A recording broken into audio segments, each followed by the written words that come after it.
Welcome everyone. In this video we are going to learn about queue using array. In the previous video we learned about how to use stack using array and stack using linked list. Today we see a different concept, queue. It's going to follow first in first out mechanism. If you remember, we used last in first out in stack mechanism. Here we use first in first out. So let's understand the definition, how queue works. A queue is an abstract data structure that contains a collection of elements. It implements FI/FO mechanism. That means the element that is inserted first is also going to be deleted first.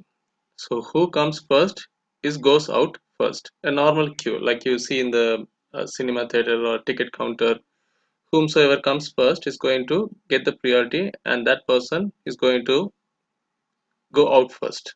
That's a concept you're going to follow in queue. In other words, the least recently added element is removed first in a queue. Right? In queue, insertion and deletion happens at the opposite ends. If you remember when we learned stack, insertion and deletion happens in one end and that end is named as top. We give a variable called top. Here, insertion happens at one end, deletion happens at the other end. So I'll show that with a picture that will give a clear idea how insertion and deletion happens. So implementation is not as simple as stack. To implement a queue using array, create an array ARR. This is a user defined name. You can give any name here of size n. Set a size here and take two variables front and rear. In stack we use a variable called top. Here we use front and rear. And remember, we use front for removing any element and we use rear for inserting any element. If you understand the queue concept, a person newly will be inserted only at the back of the queue. No one comes and join at the front of the queue. So that's the reason we have a name called rear for insertion, and the one who is at the front is going to be removed out first. So deletion happens using front and insertion happens using rear. So initially it will be initialized as -1, like we initialize top as -1. Here we will be initializing front and rear as -1, which means the queue is currently empty. The element rear is the index up to which the elements are stored in the array, and front is the index of the first element of the array, like I said. Look at the picture. This gives a clear idea how a queue looks like. You can see we have some elements placed like 10, 15, 5, 20, so and so. The first element is going to be removed out first, and I told you removing any element can happen only with the support of the variable front. Likewise, if you want to insert any element newly, that happens at the rear part. That's why we use a variable called rear. And every time the element removes, for example, if 10 is removed from the queue, 15 is going to take charge. You can see here 15 comes into the place and front is assigned to the number 15. Every time the number is going to removed out or popped out, front is going to take place to the next element. Deletion happens with the support of front and insertion happens with the support of rear. And these three are the major operation. The same thing, instead of insert we have something called enqueue, addition of element to the queue. Instead of deletion we have something called dequeue, that is to remove the element from the queue, and a common display function, same as what we learned in stack. So coding is not so difficult for array. If you understood the concept how the insertion and deletion occurs, the coding can be adjusted in the same way that we learned in stack. So let's jump into code blocks and learn how to code.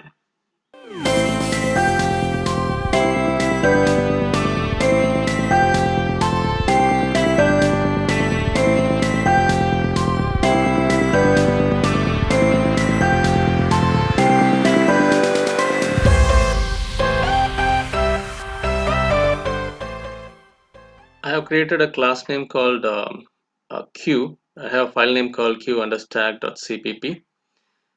I have typed all the program over here. Let's not waste our time in typing the code. I'll explain this code line by line since you people are quite familiar about coding in C++. So let's rush up with all this coding area as quick as possible. If you can't able to catch up with what I'm saying, you can call me or you can text me anytime. I'll clearly inform you or explain you how it's been. Done. So let's quickly see about the class that we have created. I have created Q as a class, and I'm using three variables. One, I'm creating an array. I'm mentioning a size of 5. Q1 of array size 5. That means 0 to 4. And then I have two variables, rear and front. And next I'm using a public access specifier. And again I'm using a class name. And you know what it is? This is a constructor, and this is a default constructor. Since it doesn't have any parameters, we call it as default constructor.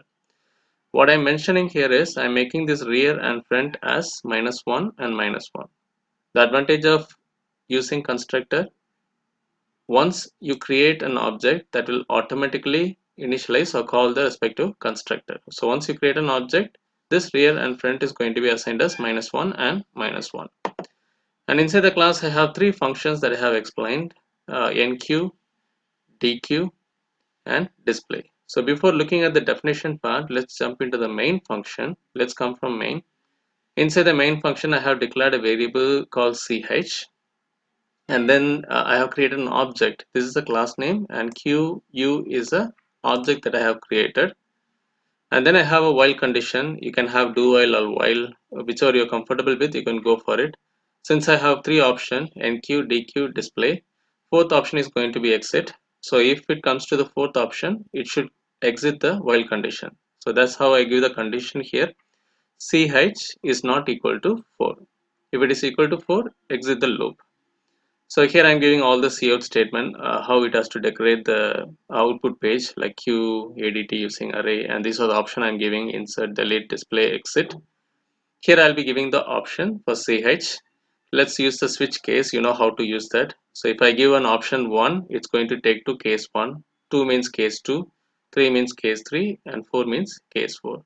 Let's start with one by one. If the option is 1, that's for insertion, for enqueuing the element. I have to give the element, what element should be inserted. So I'm using the cout and cin statement. Here is where I give the element. If I give 10, that 10 is going to be used in this function. And we know we can't call the function directly. I have to use an object to call the function. So object name dot function name. Now let's check this function, how to insert an element inside the queue. Okay, so now you get the answer, you get the value 10 in this parameter. Now integer carries the value 10 in the variable x. First, we have to make sure whether the queue is empty or not. If it is overflow, it is completely full, then I have to come out of it. That should be ensured. So I'm setting a condition if rear is greater than 4. I told you rear is for insertion. Every element you insert inside the queue, the rear is going to take forwarded in the queue. If the rear is full, that means I say when it is greater than 4. I told you the queue size is 5. That means 0 to 4. When it is more than 4, I say the queue is overflow. So if the condition is true, I say cout queue overflow, and then I'm assigning front and rear as -1, and then I'm returning. This assigning part is not a mandatory one. If it is required, you can assign, or else you can skip this line. But make sure you're giving a right statement. If it is full, queue overflow. If not, if it is not overflow, if you have space, what we have to do? Only thing is we have to insert the element. Imagine the queue is empty. You don't have any element inside in the queue. And which keyword or which variable is used to insert an element? Rear. Rear is the variable that we use to insert the element. Inside where? Inside this array. Q1 of 5. I have to insert the value inside this Q1 of 5. But insert, we have to insert at the beginning. That means q1 of 0. In the 0th position, I have to, in the 0th index, I have to place the first element. So I'm using the same array. I'm using q1 of, inside this box. I can't just mention 0 here. I can't do that. Every time I can't keep changing the code. Instead of that, I use rear for insertion. And we know rear is mentioned as -1. I need to increment that. Once it comes to 0, I have to place the value x inside this array slot. So here I need to bring the value 0. We know rear is assigned as -1. If I use rear plus plus, what happens? Still it will be in -1. Only when you come for the next slot, it turns out to be 0. So don't use post incrementation. We have to use pre incrementation. I have to increment first. That means -1 turns out to be 0 here, and that 0 will be assigned to rear. Now rear is pointing to 0. That means q1 of 0 equal to the value 10. I got the value inserted. So I have to make sure that it is inserted. So I am giving a cout statement, inserted element is so and so. That is going to be displayed in your output screen. That's how you have to keep inserting your element. When you come for the next element, if you want to insert 20, again check whether the queue is empty or not. If it is full, mention the queue is overflow. If it is available, make sure it is inserting next to that, next to 10. Now again the rear is going to be incremented. Now it is in 0, isn't it? Now it will be incremented to 1. Now q1 of 1 equal to 20. Likewise the next element q2 of 2 equal to 20 and q3 of 3 equal to and 4 and go on. So 0 to 4, from 0th index to 4th index, all the values are going to be inserted. After that, if you try to insert, it will say the message queue overflow. Okay, that happens for case 1 for inserting any element. Now come to case 2, you have to dequeue. That means you have to delete the element from the queue. And we know the procedure, first in, first out. That means the element that is inserted first is going to be taken out first. Think accordingly and then code. Before getting into the logic, make sure whether you have any element inside. If there is no element, you have to say queue underflow. So I'm setting a condition if front equal to rear, equal to rear. I'm setting a condition here. Imagine if there is no element inside the queue, where you can find this front and rear. Both will be in -1, isn't it? Both rear and front will be in -1. That means you didn't insert any element inside the queue. Both front and rear will be in -1 position. If both front and rear are in -1 position, I say cout queue underflow. That means I don't have any element to delete and finish the statement. If you have element, then we have to make sure we have to remove the element one by one. So I'm using everything in a cout statement, cout deleted element. I need to start deleting from the 0th index. Make sure I'm deleting from the 0th index. So I'm using q1 of, inside the array, I need to bring the value 0. And remember, if you want to delete any element, you have to use the variable front. Front is the variable that you use to remove any element from the queue. And we know front is assigned as -1. I have to increment that first. I'm using a pre-increment. First plus plus, that means -1 becomes 0, and that 0 will be assigned to front. Now this array slot carries the value 0. q1 of 0, whatever present in the 0th index is going to be deleted first. Alright. Now again, if you want to call the same delete function, it checks whether any element is available. If it is available, it comes to the cout statement. Again, it will be incremented. Now 0 becomes 1.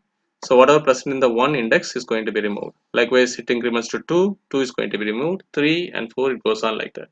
After 4, it says that both front and, because front is keep on moving, isn't it? It will be jumping to the rear position. Rear will be at the last. Front will be at the beginning. Every time when you remove the element, the front is also going to be incremented. So finally, once you remove the last element, both front and rear will be in the same position. Okay, so it says that q underflow. I don't have any other element to remove. That's how the logic works. That's case 2. And case 3, display. Not a very big deal, you know how to do that. First we have to ensure whether the queue is available or not. If it is empty, I have to make sure it is empty. So I set a condition if rear equal to front, queue empty, or else let's start displaying the element. Let me mention something like cout elements are, and then I use a for. If I want to display one by one, I have to use for statement. For integer I equal to front plus 1. Remember, the element which I am deleting will be mentioned as front. And I don't need to display the element that is been deleted. I need the element to be displayed after deleted element. Alright, so that's the reason I am using front plus 1. If I am deleting the element from the 0th index, do you want to display the 0th index in the display function? Not required. I need to display from the next element. That means from 1. That's why I use this plus 1. Understand why I am using plus 1. I equal to front plus 1 and checks the condition. I need to display till the rear position. So I less than or equal to rear, I plus plus. Every time it should be incremented. And every time the condition is true, I'm going to display whatever present in I. If 0 is deleted, I need to display from 1, 2, 3, 4. 0, 1 is deleted, I need to display 2, 3, 4. Likewise, it keeps on going. So that's your third case, and the fourth case, end of option. That's I'm done with all the three options. You can exit from that. That's your program.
I hope it's not that complex. I do understand. I didn't type the program. I just showing the program for you. It's not a very big deal to understand queue using array. Since you are clear about stack using array, you make a small modification like rear front and some other modification. Apart from that, it's more or like same as stack using array. In the next video, let's see about same queue using linked list.